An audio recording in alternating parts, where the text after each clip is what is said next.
ይህን በግራ በኩል ያለውን ፎቶ ተመልከቱ። ከ16 ዓመት በፊት ሪያል ማድሪድ ጆዜ ሞሪኒዮን በይፋ የቡድኑ ዋና አሰልጣኝ አድርጎ ሲቀጥር ከፕሬዝደንት ፍሎረንቲኖ ፔሬዝ ጋር ጆዜ የተነሱት ፎቶ ነው።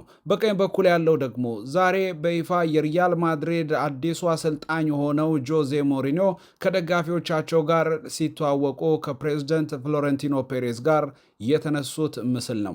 በሁለቱ ምስሎች መካከል የ16 ዓመት ልዩነት አለ። አሁን ጆዜ ሞሪኒዮ የሪያል ማድሪድ አሰልጣኝ መሆናቸውን ዛሬ በይፋ በጋዜጣዊ መግለጫ ክለቡ አሳውቋል። ጆዜ ሞሪኒዮ በሰጡት ጋዜጣዊ መግለጫ ላይ ስለ ሪያል ማድሪድ የተናገሯቸው ንግግሮች አሉ። ሌሎች ተጨማሪ መረጃዎችንም ከዚህ ጉዳይ ጋር በተያያዘ ወደ እናንተ አደርሳለሁ። በሌላ የአሰልጣኝ ቅጥር ዜና የቀድሞ የአርሰናል ተጫዋች የክለቡ ሌጀንድ የሆነው ፓትሪክ ቪዬራ አዲሱ የሴኔጋል ብሔራዊ ቡድን ዋና አሰልጣኝ ሆኖ በይፋ ተሹሟል። በቀጣይ ከሴኔጋል ብሔራዊ ቡድን ጋር ምን ስኬቶች ይጠበቁበታል? ይህንንም ጉዳይ የተመለከተ መረጃ ይዣለሁኝ። ሮድሪ በይፋ የባርሴሎና ተጫዋች ሆኖ ተዋውቋል። 65 ሚሊዮን ዩሮ ባርሴሎና ለማንቸስተር ሲቲ ከፍሏል። ዛሬ በነበረው ጋዜጣዊ መግለጫ ላይ ሮድሪ ስለ ባርሴሎና የተናገራቸውን ንግግሮች የተመለከተ መረጃም ይዣለሁኝ። በሌላ መረጃ ሃሪኬን በባየር ሙኒክ የሚያቆየውን አዲስ ኮንትራት ለመፈረም ድርድር መጀመሩን የተመለከተ መረጃ ወጥቷል። እኚህንና ሌሎች አዳዲስ የዝውውር መረጃዎች ወደ እናንተ አደርሳለሁኝ። ለዚህ የዩቱብ ገጽ አዲስ የሆናችሁ ላይክ እንድታደርጉ በአክብሮት ጠይቃለሁኝ። ሀሳብ አስተያየት ካላችሁ ደግሞ ኮሜንት ላይ መጻፋችሁን እንዳትረሱ። በቀጥታ ወደ መረጃዎች ስንሸጋገር የምናደርሰው የመጀመሪያ ጉዳይ ጆዜ ሞሪኒዮን ይመለከታል። የሪያል ማድሪድን ፕሬዝደንታዊ ምርጫን ዳግም ያሸነፉት ፍሎሬንቲኖ ፔሬዝ የክለቡ ቀጣይ አሰልጣኝ አድርገው ጆዜ ሞሪኒዮን እንደሚቀጥሩ በነበራቸው የቅድመ ምርጫ ቅስቀሳ ወቅት መናገራቸው ይታወሳል። ያንን ተከትሎ ማሸነፋቸው ከተረጋገጠ በኋላ ጆዜ ሞሪኒዮ የሪያል ማድሪድ አሰልጣኝ መሆናቸው ተረጋግጧል። ታዲያ አሰልጣኝ ጆዜ ሞሪኒዮ እስካሁን በይፋ ለደጋፊዎች አልተዋወቁም ነበር። ዛሬ በተሰጠ ጋዜጣዊ መግለጫ ጆዜ ሞሪኒዮ ቀጣዩ የሪያል ማድሪድ ዋና አሰልጣኝ ሆነው ከክለቡ ደጋፊዎች ጋር ዛሬ በይፋ አስተዋውቋል። ሪያል ማድሪዶች አሰልጣኝ ጆዜ ሞሪኒዮ ከሪያል ማድሪድ ከለቀቁበት ጊዜ ጀምሮ ወደ 6 የሚሆኑ ክለቦችን ከዚህ ቀደም ማሰልጠናቸው ይታወቃል። ቼልሲ፣ ቶተናም፣ ማንቸስተር ዩናይትድ፣ ሮማ፣ ፌነርባቼ እና ቤኔፊካ ከዚህ ቀደም ጆዜ ሞሪኒዮ ከማድሪድ ከለቀቁ በኋላ ያሰለጠኗቸው አሰልጣኞች ናቸው። ባለፉት 16 ዓመታት ገደማ አሰልጣኝ ጆዜ ሞሪኒዮ ከዚህ ቆይታ በኋላ ዛሬ እንግዲህ በድጋሚ ወደ ሳንቲያጎ ቤርናቢው ተመልሰው የሪያል ማድሪድ አሰልጣኝ ሆነው በይፋ ከደጋፊዎቻቸው ጋር ዛሬ ተዋውቋል። አሰልጣኝ ጆዜ ሞሪኒዮ ከማድሪድ ከለቀኩበት ጊዜ ጀምሮ ማድሪድ በልቤ ውስጥ ነበር፣ ሁሌም ሳስበው ነበር ብለዋል።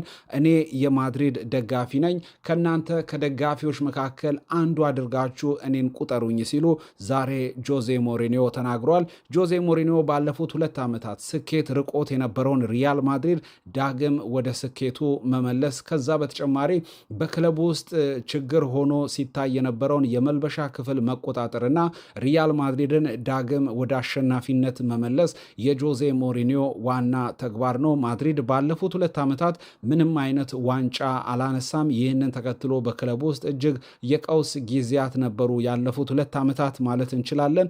በተደጋጋሚ የመልበሻ ክፍል ውስጥ የተጫዋቾች እርስ በርስ ግጭት፣ በትሬኒንግ ካምፕም ቢሆን ተጫዋቾች እርስ በርስ እስከ መደባደብ ድረስ ደርሷል እና ጆዜ ሞሪኒዮ እኚህን ነገሮች ሁሉ ልምዳቸውን ተጠቅመው ተቆጣጥረው ሪያል ማድሪድን ዳግም ወደ አሸናፊነት መመለስ ይጠበቅባቸዋል። ታዲያ ጆዜ ሞሪኒዮ ዛሬ በነበረው ጋዜጣዊ መግለጫ ላይ ሁላችሁም ደግፉን፣ አብረን እንሁን፣ ማድሪድን ወደ አሸናፊነት መመለስ አለብን ሲሉ አስተያየታቸውን ሰጥተዋል። የ63 ዓመቱ የዓለማችን ስኬታማ እንዲሁም አነጋጋሪ ከሆኑ አሰልጣኞች መካከል አንዱ የሆኑት ጆዜ ሞሪኒዮ በቀጣይ እንግዲህ በሪያል ማድሪድ ቤት ውስጥ ምን አይነት ስኬትን ያስመዘግባሉ የሚለው የሚጠበቅ ነው የሚሆነው። በሌላ የአሰልጣኝ ቅጥር ዜና የቀድሞ የአርሰናል ተጫዋች ሌጀንድ ፓትሪክ ቪዬራ ቀጣዩ የሴኔጋል ብሔራዊ ቡድን ቡድን ዋና አሰልጣኝ ሆኖ በይፋ ተቀጥሯል። ፓትሪክ ቪዬራ የሴኔጋል ብሔራዊ ቡድንን እየመራ በቀጣይ በሚኖሩ የዓለም ዋንጫ እንዲሁም የአፍሪካ ዋንጫ የማጣሪያ ጨዋታዎች ላይ ይህንን ፈረንሳዊ አሰልጣኝ የምንመለከተው ነው የሚሆነው። ፓትሪክ ቪዬራ በእግር ኳስ ዘመኑ በተለይ በአርሰናል ቤት ውስጥ ከ1996 እስከ 2005 በነበረው ቆይታ በርካታ ጨዋታዎችን ማድረግ የቻለ ከአርሰናል ጋር 3 የፕሪሚየር ሊግ ዋንጫና ሌሎች ክብሮችን ያሳካ በተለይ መድፈኞቹ ምንም አይነት ጨዋታ ሳይሸነፉ ወርቃማውን የእንግሊዝ ፕሪሚየር ሊግ ዋንጫን ባሳኩበት ጊዜ ላይ የቡድኑ ዋና ሞተር ከሆኑ ተጫዋቾች መካከል አንዱ እንደሆነ ይታወቃል።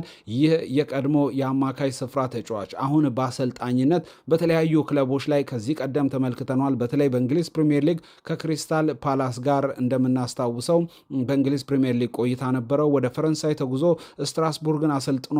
ወደ ጣሊያን ሴሪ አቅንቶ ደግሞ ጄኖዋን ከዚህ ቀደም መምራቱ የሚታወቅ ነው። አሁን የሴኔጋል ብሔራዊ ቡድንን እያሰለጠነ ፓትሪክ ቪዬራ በቀጣይ በሚኖሩ ጨዋታዎች ላይ እንመለከተዋለን። በ2027 የአፍሪካ ዋንጫ ሴኔጋልን ለፍጻሜ ማድረስ፣ በ2030 ዓለም ዋንጫ የሴኔጋል ብሔራዊ ቡድንን ግማሽ ፍጻሜ ማድረስ የፓትሪክ ቪዬራ ቀጣይ ዋነኛ ተልእኮቹ ናቸው።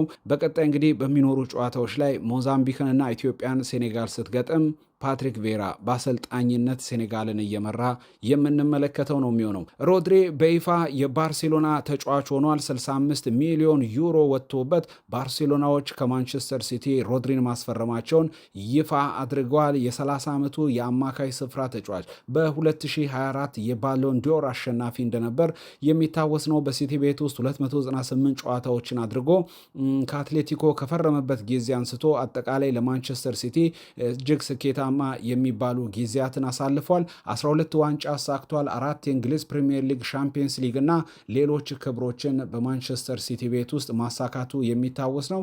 ዛሬ ባርሴሎናዎች በይፋ ይህንን ተጫዋች እስከ 2030 ድረስ የሚያቆየውን አዲስ ውል መፈረሙን ተናግሯል። በነገራችን ላይ ዛሬ በነበረው ጋዜጣዊ መግለጫ ላይ ሮድሪ ከሲቲ ስለመውጣቱ ተጠይቆ እኔ ከሲቲ እንደወጣው አይሰማኝም፣ ወደ ሌላ ክለብ ነው የተሸጋገርኩት፣ ሲቲ ሁሌም ቢሆን በልቤ ይኖራል ሲል ሮድሪ ዛሬ አስተያየቱን ሰጥቷል። ሃሪኬን በባየር ሙኒክ የሚያቆየውን አዲስ ኮንትራት ለመፈረም ድርድር መጀመሩን የተመለከተ መረጃ ወጥቷል። እንደምናስታውሰው ሃሪኬንን ለማስፈረም በዚህ የክረምቱ የተጫዋቾች የዝውውር መስኮት ባርሴሎና ፍላጎት አለው በሚል መረጃዎች መውጣታቸው የሚታወቅ ነው። ታዲያ ውሉ ሊጠናቀቅ 1 ዓመት የቀረውን ሃሪኬንን ባየር ሙኒኮች በክለባቸው ለማቆየት ፍላጎት አላቸው ተብሏል። ይህንን ተከትሎ አዲስ ድርድር ከተጫዋቹ ጋር መጀመራቸውን የተመለከተ መረጃ ወጥቷል። ሃሪኬን በባየር ሙኒክ ቆይተው በ147 ጨዋታዎች 146 ግብ አስቆጥሯል። በአማካኝ በአንድ ጨዋታ 1 ግብ እንደማስቆጠር ተደርጎ ሊቆጠር ይችላል። እጅግ ስኬታማ ጊዜን በጀርመን ቡንደስሊጋ እያሳለፈ ይገኛል። የ33 ዓመቱን እንግሊዛዊ ተጫዋች በክለቡ ማቆየት ይፈልጋሉ ሙኒኮች።